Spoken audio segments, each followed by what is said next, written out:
Logan Pierce had always believed he had mastered the game of life. Billion-dollar deals, skyscrapers with his name etched on the glass, and a reputation powerful enough to silence entire boardrooms. He had tasted power, wealth, betrayal. He thought he had seen it all. But nothing prepared him for the storm brewing quietly inside him. That night, in his Denver penthouse, Logan's frustration boiled over. The skyline glittered outside his floor-to-ceiling windows, but the beauty of it only made him feel trapped. He tore off his tailored blazer and slammed it onto the leather couch, the sound echoing through the silent room. His jaw clenched as he muttered under his breath, "I can't take it anymore."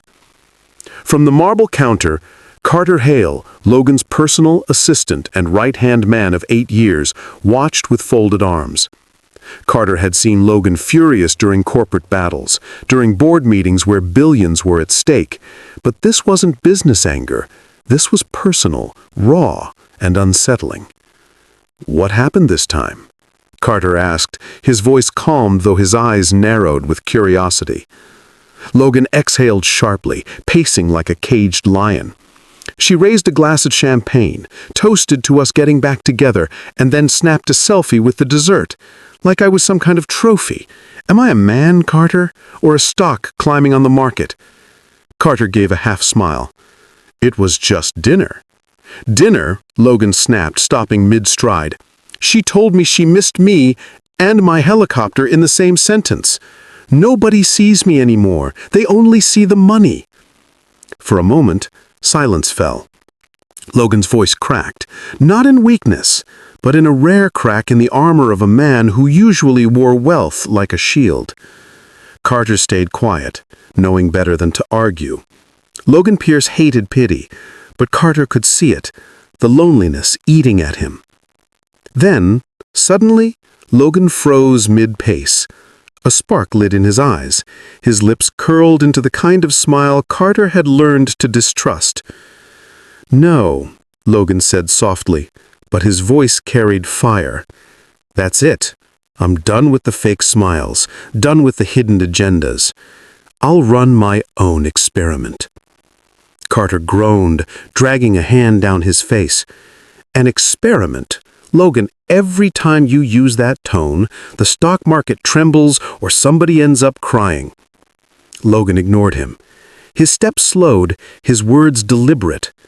"I'm giving 4 women unlimited black credit cards. No rules, no limits. Just 3 days of freedom. And then I'll see who they really are." Carter blinked. "You're seriously going to hand out unlimited cards like candy? That's not an experiment. That's a recipe for disaster." But Logan's mind was already racing. His voice carried both calculation and bitterness. "Belle Summers. She'll think it's a grand gesture. Tessa Monroe. Sharp assistant, always bragging she knows strategy. Let's see her strategy outside the office. Sloane Vesper. Elegance, appearances, manipulation. I want to see what she does when there's no ceiling." His tone softened almost reluctantly. "And Nora Bennett." That name made Carter straighten. He stared, caught off guard. "Nora? Your housekeeper?" Logan's lips curved into a faint smile. "The one who hums off-key while scrubbing floors. The one who once threatened me with a wooden spoon because I stirred her risotto." "Exactly," Carter said dryly. "The one who's never asked you for a single thing. The only sane person in this penthouse. And you want to hand her a weapon of mass temptation." "Precisely," Logan replied, his eyes glinting. "I want to know what she'll do with power." Carter shook his head, half amused, half exasperated. "Logan, this isn't bold. This is reckless." But Logan Pierce only smirked, the decision already carved in stone. For once, the billionaire wasn't thinking about profits or losses. He was thinking about truth, the kind he wasn't sure he wanted to find.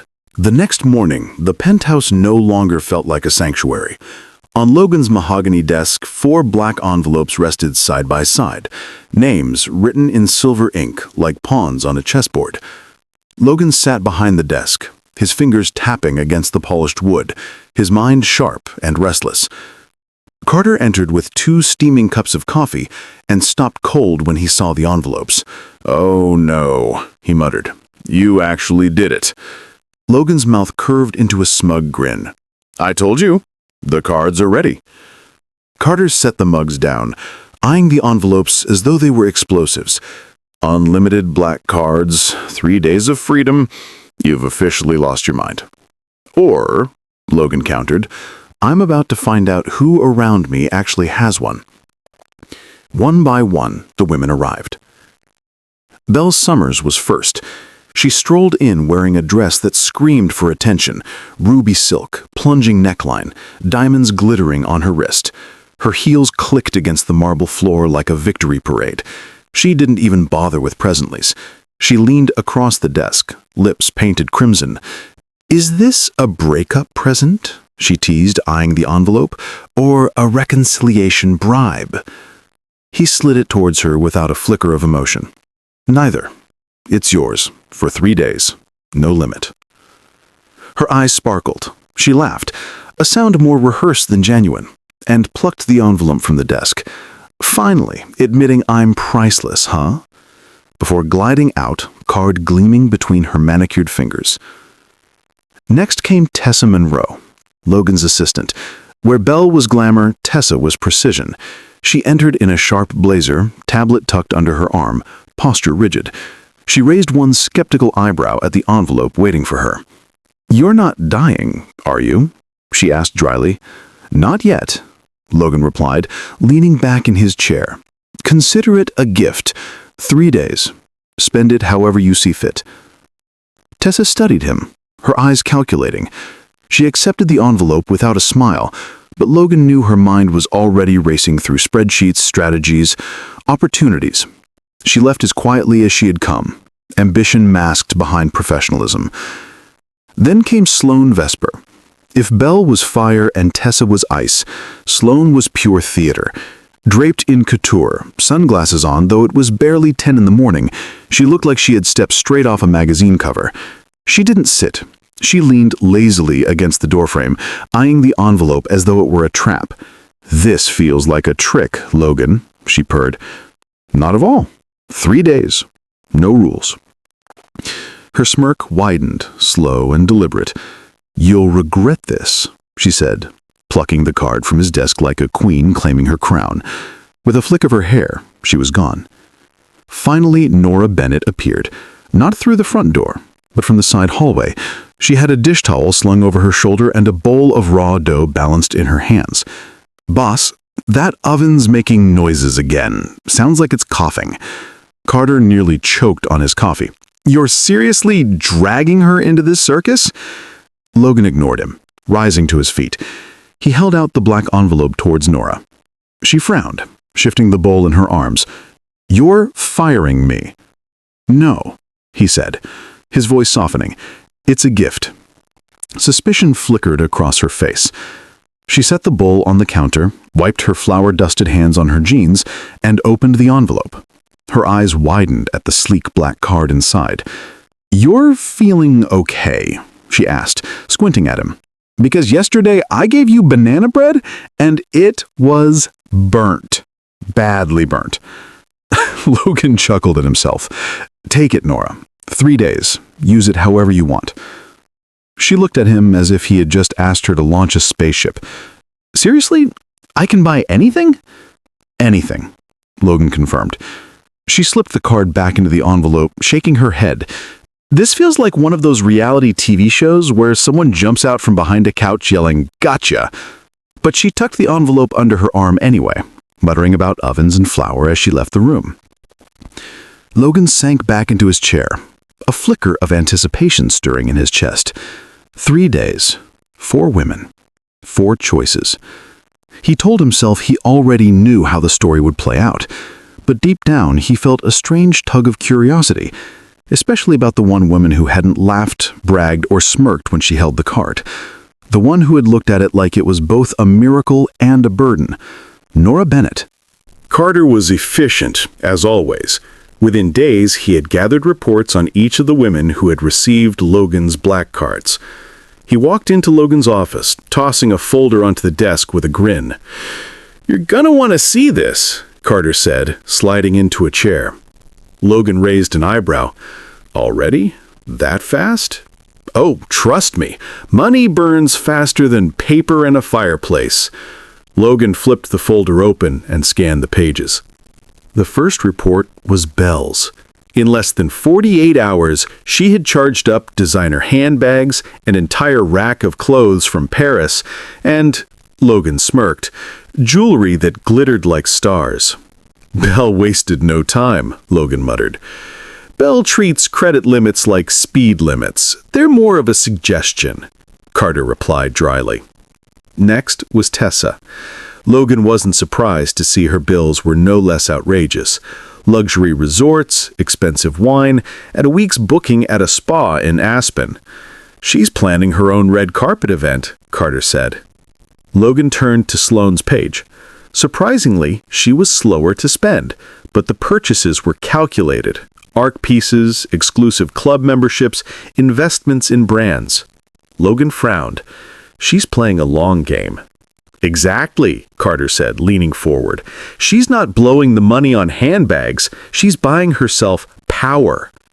Logan set the pages down, unimpressed. Predictable, all of it. Then Carter slid a single-page report to him, thinner than the rest. "And then there's Nora." Logan picked it up and scanned. His brow furrowed. It wasn't bags or vacations or jewelry. Instead, there were receipts for paint, balloons, small toys, and a large order of hot dogs. Logan looked up, confused. She spent the money on children's supplies? Carter nodded. Every cent. She used it to host a party at some rundown place called Riverside Haven, a children's home. Logan leaned back in his chair, stunned. The thought of someone taking his unlimited card and choosing to buy balloons instead of diamonds felt absurd, unbelievable even. "Hot dogs," Logan said slowly. "She bought hot dogs with a black card." Carter smirked. "Yep, cheapest order I've ever seen on one of those things. She didn't even max out 1,000. Logan's fingers drummed on the table. "She's either insane or the only one who hasn't lost her soul to greed."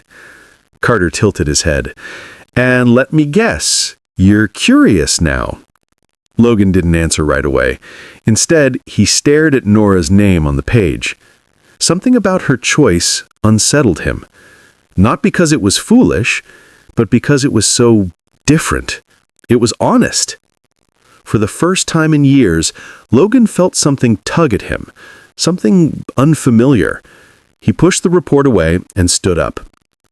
"Get me the address of this Riverside Haven." Carter raised a brow. "So what, you're just gonna drop by?" Logan's jaw tightened, though a flicker of intrigue danced in his eyes. "No, I'm going to see for myself who spends a billionaire's card on balloons and hot dogs." And with that, Logan Pierce, the man who had spent years hiding behind glass walls and iron gates, was about to step into a world painted with cheap colors, children's laughter, and sincerity he wasn't sure he was ready to face. Riverside Haven wasn't the kind of place Logan Pierce usually stepped into. His world was steel towers, polished marble, and silence broken only by the ticking of expensive watches. But that afternoon, his car rolled through narrow streets lined with cracked sidewalks and murals painted by hopeful hands. When he arrived, he saw the building, an old brick structure with peeling paint and a crooked sign that read, "Riverside Haven, a place for children." The yard was alive with noise. Kids ran barefoot across the patchy grass, their laughter echoing through the air like music. Balloons bobbed against the sky, tethered to folding tables covered in paper plates and hot dogs. And in the center of it all, Nora Bennett. She wore jeans speckled with paint and a plain white shirt. Her hair, tied up in a loose bun, kept falling into her face as she bent down to tie a child's shoelace. When she looked up and laughed at something one of the boys said, Logan caught his breath. There was no calculation in her eyes, no performance in her smile, just light. He stayed by the gate at first, leaning against the car, observing. Carter's voice echoed in his head. She bought balloons and hot dogs. And yet, it was working. The children were joyful, their faces glowing as if this simple party were the grandest event in the world. Logan finally stepped inside, the crunch of gravel beneath his shoes drawing a few curious stares. Nora noticed him, her brow furrowing slightly, as if she wasn't sure whether to greet him or send him away. She wiped her hands on her jeans and walked toward him. "Mr. Pierce, I didn't expect you here." "I didn't expect to be here," Logan admitted. He glanced around, watching a group of kids chase each other with balloon swords. "You used my card." A flicker of defiance crossed her eyes. "Yes, and if you're here to tell me that hot dogs and paint aren't worthy of billionaire money, you're welcome to take it back." Logan tilted his head. "You could have bought anything. Why this?" Nora folded her arms, her chin lifting slightly. "These kids don't need designer handbags. They need joy. They need to feel like someone remembered them." Her words hit harder than Logan expected. He found himself glancing away, suddenly aware of the weight in his chest. He hadn't felt this kind of discomfort in years, not from business rivals, not from boardrooms, but from a woman who had chosen balloons over diamonds. A child tugged on Nora's sleeve then, holding out a paper plate piled high with food. "Miss Nora, we saved you a hot dog." She smiled warmly, kneeling to take it. "Thank you, sweetheart." Then she stood and looked back at Logan. "You should try one. They're surprisingly good." For a moment, the mighty billionaire felt out of place in a world of folding tables and laughter. Yet he didn't leave. Something about Nora Bennett made it impossible to turn away. Logan Pierce, the man who had once believed love was a transaction, was beginning to realize that maybe, just maybe, there was a kind of wealth he had never known how to measure.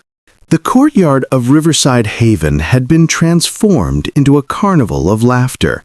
Paper streamers fluttered in the breeze, balloons bumped against each other, and the smell of grilled hot dogs drifted through the air. The children were everywhere, running, squealing, tumbling over each other in games that had no rules but endless joy. Logan stood stiffly near the folding tables, his tailored suit completely out of place. He felt like a statue dropped in the middle of a parade. He was used to galas where champagne glasses clinked and every smile had a hidden agenda. But here, every laugh was genuine, every movement wild and free. It unsettled him. Then he saw her.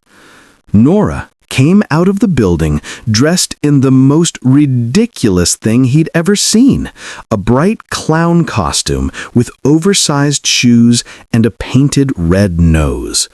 A burst of laughter erupted from the children as she wobbled exaggeratedly, pretending to trip over her own feet. She fell into a pile of balloons, throwing her hands up as if she'd just performed a grand finale. Logan's lips twitched.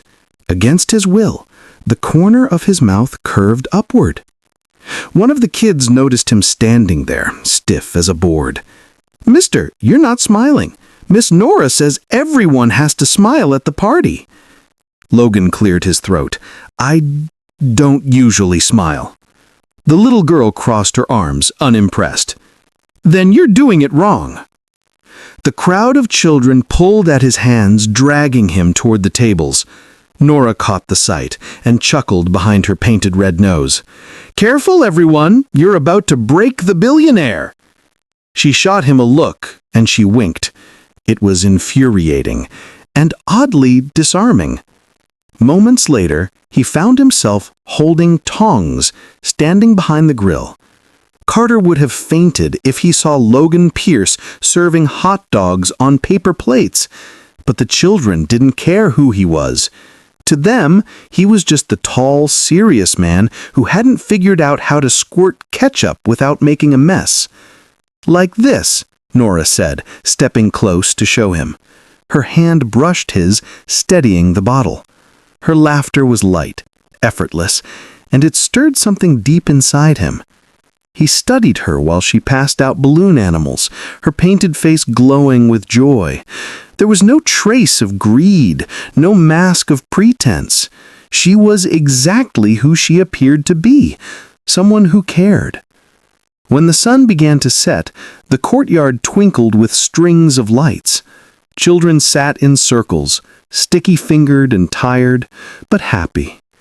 Logan caught himself thinking it was the most beautiful event he had ever attended, and it hadn't cost millions. Just a few balloons, a grill, and a woman who knew how to turn nothing into magic. For the first time in years, Logan Pierce didn't feel like the richest man in the world. He felt like a guest in a world he had long forgotten existed, and it was all because of Nora Bennett. The party ended slowly, with yawning children carried off to their dorm rooms and balloons popping one by one in the cooling night air. Logan stayed longer than he intended, helping fold tables and carry trays inside. By the time the courtyard was quiet, he found himself reluctant to leave. Nora was wiping down a counter when he finally spoke. "Coffee?" She looked up, surprised. "Coffee?"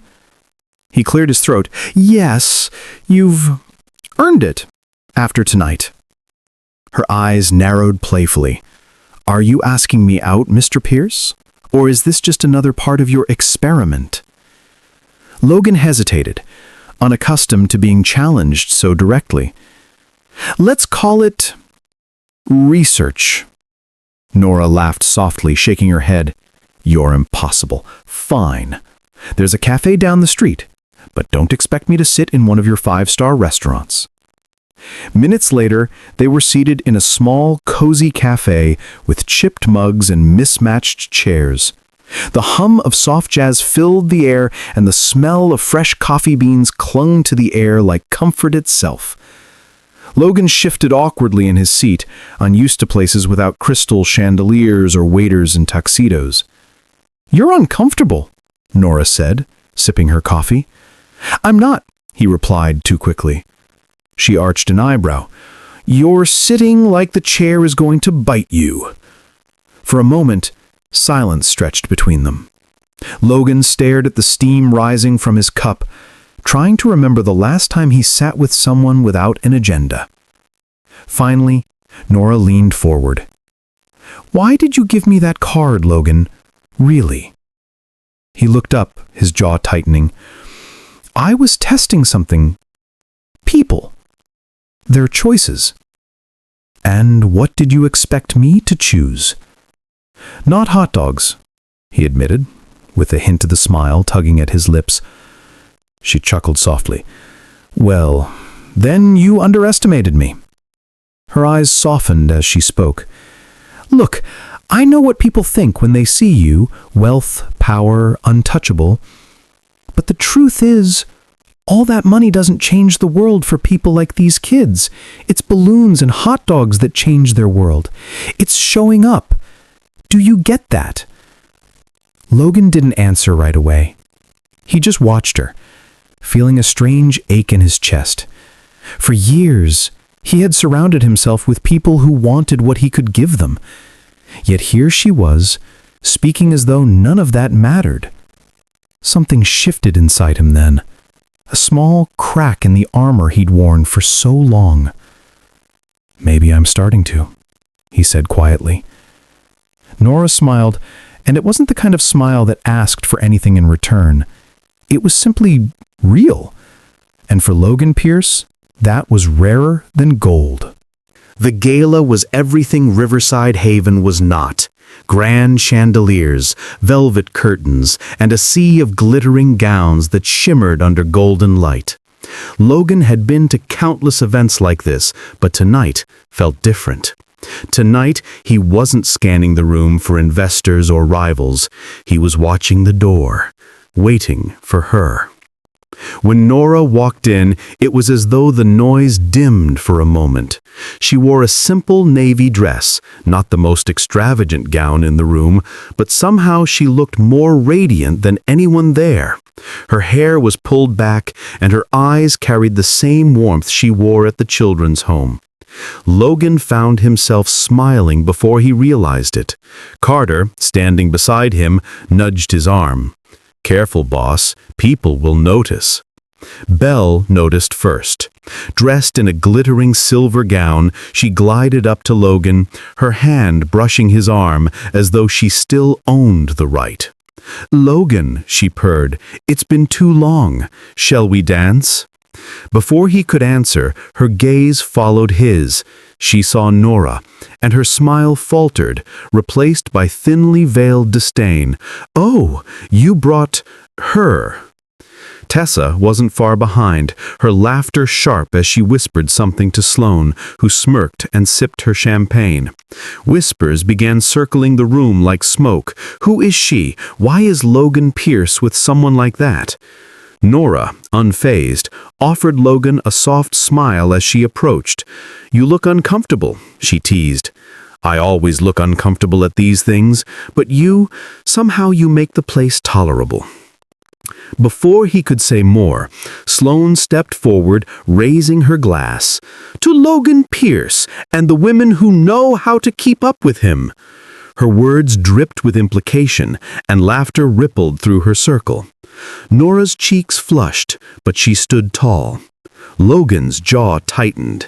He'd seen this game played 1,000 times, the cruel undercurrent of social circles, where one cutting remark could leave scars deeper than knives. When Belle accidentally brushed past Nora and spilled champagne down the front of her dress, the laughter grew sharper. Gasps fluttered around the room. Nora froze, embarrassed, the liquid dripping down her arm. That was the moment Logan snapped. He pulled off his jacket and draped it over her shoulders, his glare cutting through the crowd like steel. "Enough," he said, his voice calm but commanding. The laughter died instantly. Nora blinked up at him, stunned. Logan leaned closer, his voice lower, softer, just for her. "Don't let them make you doubt yourself. You belong here more than they ever will." For the rest of the evening, he stayed by her side, ignoring every questioning glance, every whispered rumor. And though Nora felt the sting of humiliation, she also felt something else, a steady warmth at her back. For the first time, Logan Pierce wasn't just testing her, he was protecting her. The fallout from the gala was swift. By the next morning, gossip columns were buzzing with pictures of Logan Pierce standing protectively beside Nora Bennett. Headlines speculated wildly, "Billionaire abandons heiresses for unknown woman," while social media tore into her with venomous curiosity. Nora had never been in the spotlight before. At Riverside Haven, she was simply Miss Nora, the woman who brought balloons and bandages. Now she was painted as a gold digger, an opportunist who had somehow ensnared Denver's most eligible billionaire. The whispers became louder, crueler. Anonymous accusations surfaced online. Claims that Nora had taken money from donors at the children's home, that she used Logan's card for herself. None of it was true, but the lies spread faster than the truth. Logan saw it all, yet instead of immediately defending her, he hesitated. Doubt, ugly, unwelcome, crept into his mind. He had been betrayed before, used by people who smiled sweetly while sharpening their knives. Could Nora really be different? When Nora walked into his office, her eyes red from holding back tears, she placed the black card on his desk. "I think this experiment of yours has gone far enough." Logan stood, tension knotting his shoulders. "Nora, wait. I just need time to..." "To what?" she interrupted, her voice trembling but steady. "To decide whether I'm worth more than champagne and headlines? To weigh me against women who treat you like a wallet?" Her words struck deep. Logan opened his mouth, but nothing came out.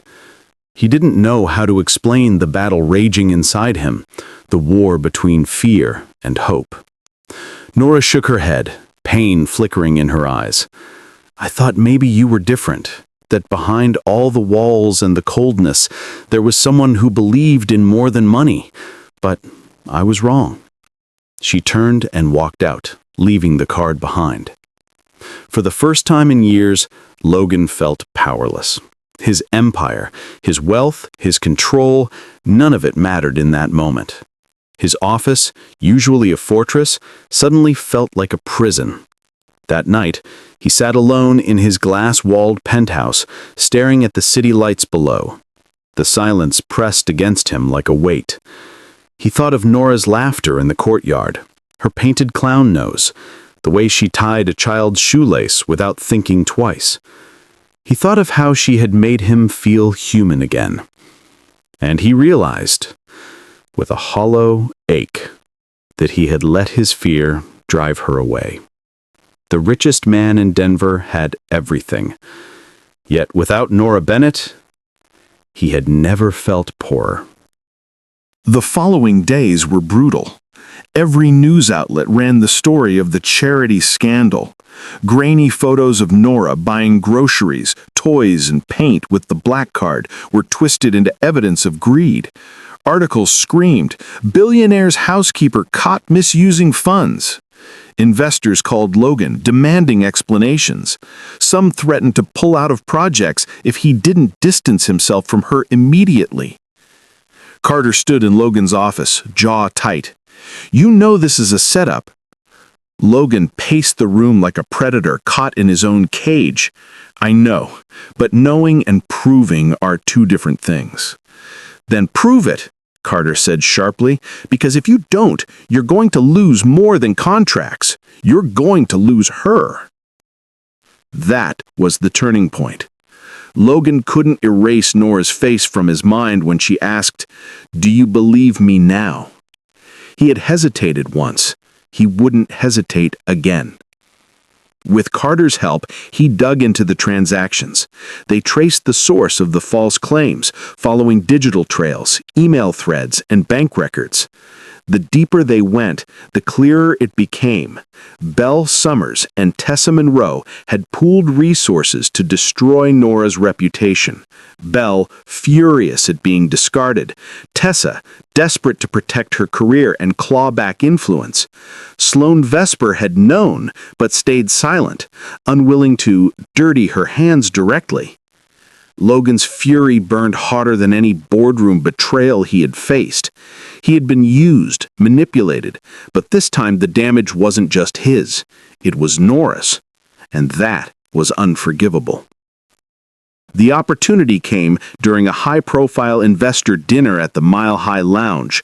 Belle, Tessa, and Sloane were there, shimmering in gowns, sipping champagne as if nothing had happened. Logan walked in, dressed in his signature black tux, but this time he carried not the mask of a businessman, but the fire of a man on a mission. The room hushed as he strode to the center. Carter followed, holding a slim black folder. "You've all heard the accusations against Nora Bennett, that she stole, that she schemed, that she used me." Murmurs rippled through the crowd. Belle smirked, certain he was about to disown Nora. Tessa crossed her arms with smug satisfaction. Logan opened the folder, pulled out the evidence, and slammed it on the table. "Here's the truth. The money trail doesn't end with Nora. It begins with them." He pointed directly at Belle and Tessa. Gasps erupted. Carter projected the receipts, emails, and wire transfers onto a screen for everyone to see. There it was, undeniable. The setup, the smear campaign, the betrayal. Logan's eyes narrowed. "The woman you tried to destroy is the only one in this city who has ever shown me what real integrity looks like. While you wasted my money on gowns and galas, she used hers to feed children, to paint their walls, to give them hope." His voice rose, sharp with conviction. If you think I'll let power-hungry social climbers decide the worth of someone like Nora Bennett, you've forgotten who I am. I don't bow to lies, and I don't bow to you." The silence that followed was deafening. Belle's smile faltered, her face pale. Tessa tried to speak, but the weight of the evidence crushed her words. Sloane slipped quietly toward the exit, unwilling to take the blow. By morning, their reputations lay in ruins. Invitations rescinded, partnerships severed. The empire they had built on appearances collapsed in hours. But Logan didn't care about revenge. He only cared about one thing. He drove straight to Riverside Haven. The moment he walked in, children swarmed him, tugging at his sleeves, begging for stories. And then he saw her, Nora, kneeling on the floor beside a boy struggling with homework. Her hair was tied back, her expression calm, though her eyes carried shadows of hurt. She looked up when she felt his presence. For a long moment, neither of them spoke. The weight of everything that had passed hung between them. Finally, Logan stepped forward, his voice raw. "I was wrong, and I'm sorry." Nora studied him carefully, her face unreadable. "Do you believe me now?" "I don't just believe you. I want to stand beside you. Not as your boss, not as your experiment, but as someone who finally understands what it means to give." For the first time in weeks, Nora's guarded expression softened. Her eyes glistened. And though she didn't speak right away, a faintest smile tugged at her lips.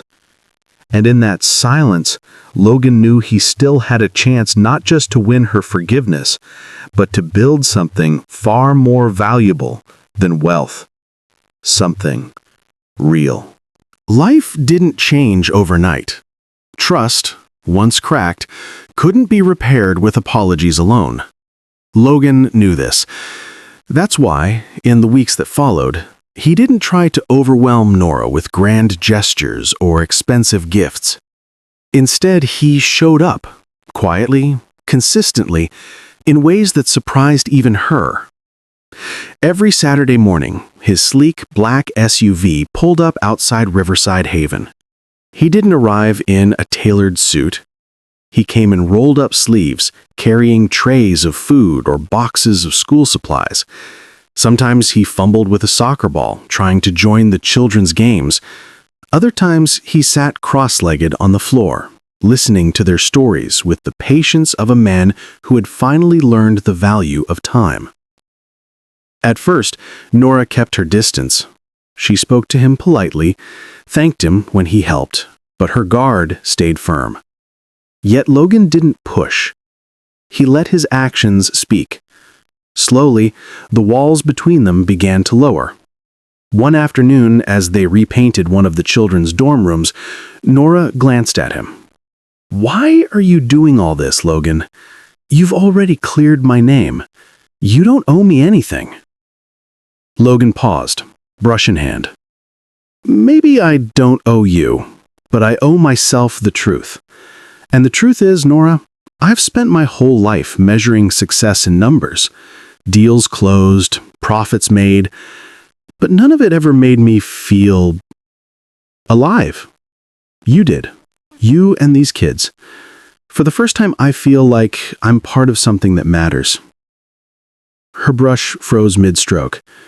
She wanted to argue, to remind him of the gulf between their worlds, but his eyes were steady, sincere, stripped of the arrogance that once shielded him.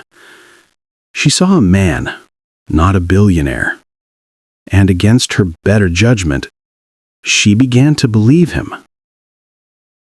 Carter noticed it too. One evening as he and Logan walked out of the children's home, Carter smirked. "You've changed, boss. Used to be you measured weeks by stock market gains. Now you measure them by how many balloon animals Nora can twist without popping." Logan chuckled, shaking his head. "Maybe I finally figured out what's worth investing in." It wasn't just words. With Nora's guidance, Logan began transforming Riverside Haven. He set up a foundation, funneling resources not just into that single home, but into programs across Denver. After-school tutoring, healthcare support, scholarships for older kids who aged out of the system.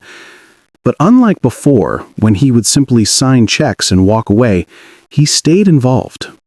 He listened to Nora's ideas, sat in planning meetings, rolled up his sleeves beside volunteers. Nora watched him quietly, still cautious, but gradually her skepticism melted. His consistency was harder to ignore than any speech he could give. And somewhere between serving hot dogs, scrubbing walls, and watching him stumble through puppet shows for the children, she began to smile at him again. Not the polite smile she gave out of courtesy, but the one that reached her eyes. One evening after the children had gone to bed, they sat on the steps outside the home. The night air was cool, the sky littered with stars. Logan handed her a paper cup of coffee. "Remember when I asked you out for coffee the first time?" he said softly. Nora smirked. "And I thought you were having a midlife crisis." He laughed quietly. "Yeah, turns out you were right. But it's the best crisis I've ever had." The silence that followed wasn't heavy this time. It was warm, filled with something unspoken but undeniable. And though neither of them said the word, both knew it. A new beginning had already rooted. Not rushed, not forced, just real. For the first time in his life, Logan Pierce wasn't chasing wealth or power or validation. He was building something far greater. Trust, forgiveness, and the fragile beginnings of love. Spring sunlight spilled gently over the courtyard of Riverside Haven. The walls, once worn and tired, now carried fresh coats of paint, bright murals of rainbows and smiling children. A project funded quietly, not by Logan's name, but by friends of the home.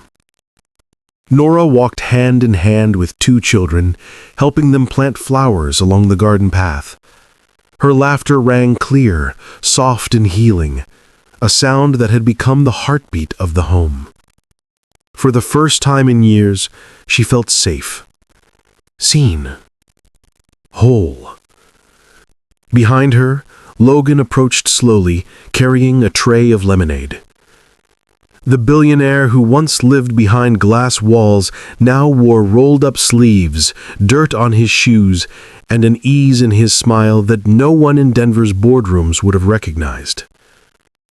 He set the tray down and knelt to help a little girl dig a hole for her seedling. When his eyes lifted to Nora's, something unspoken passed between them, an understanding deeper than any declaration. He had traded boardroom applause for the quiet honor of being part of something real. And she, who once believed love was a door forever closed, had found it again, in the most unlikely place. As the children's voices rose around them, Nora brushed her hand against his. He caught it gently, firmly, as though he was holding on to not just her fingers, but to everything fragile they had built together. "Welcome home," she whispered. Logan's chest tightened, but this time not from loneliness. He glanced around, the garden, the laughter, the woman beside him, and nodded. "Home," he echoed, his voice steady, filled with a peace he had never known. And in that moment, with the sun warming their faces, and the children weaving joy around them, Logan Pierce and Nora Bennett found what neither money nor sacrifice had ever given them before. Not riches, not recognition, but a family.